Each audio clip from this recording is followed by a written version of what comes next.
காரை நானே கொண்டு போய் நிப்பாட்டிட்டு வரேன்னு எங்ககிட்ட கார் சாவி வாங்கிக்கிட்டாரு. கார் நானே நிறுத்துறேன்ப்பா அப்படின்னு. அதாவது நம்பி கொடுக்க சந்தேகமா இருந்தது. யாரோ தானே, வண்டியில என்னென்ன வச்சிருக்கோம்னு நம்மளால சரியா ஞாபகப்படுத்த முடியாது. டெம்பிள் ஸ்டாஃப் ஒருத்தர் யூனிஃபார்ம் போட்டவர் நின்றுட்டு இருந்தாரு. இவங்களுக்காக வீல் சேர் கேட்டேன் நானு. அவர் வந்து வீல் சேர் கொண்டு வந்து கொடுத்துட்டு காரை நானே கொண்டு போய் நிப்பாட்டிட்டு வரேன்னு எங்ககிட்ட கார் சாவி வாங்கிக்கிட்டாரு. உள்ள நான் வீல் சேரோட அம்மாவோட கோயிலுக்குள்ள சாமி தரிசனம் பண்ண போயிட்டு ரொம்ப நேரம் கழிச்சுதான் வந்து சாவி எங்களுக்கு கொண்டு வந்து கொடுத்தாரு. கோயிலுக்கு வந்துட்டோம். அந்த தம்பி அந்த வீல் சேர் எடுத்துட்டு வந்து உட்கார வச்சிருக்காப்படி.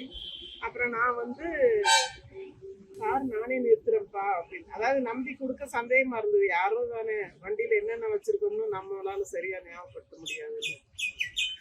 இல்ல மேடம், நானே நிறுத்திட்டு வந்துடுறேன் அப்படின்னா, ஒரு யூனிஃபார்ம் போட்டிருந்தனால டெம்பிள் ஸ்டாஃப் நம்பி கொடுக்கலாம், ஏன்னா யாருன்னு கேட்டுக்கலாம்னு சொல்லி நம்மளும் இவங்களையும் தனியா ரொம்ப நேரம் உட்கார சொல்லி சரிஞ்சிட்டாங்கன்னா என்ன பண்றதுன்னு நான் என்ன பண்ணேன், அவர்கிட்ட நம்பி சாவி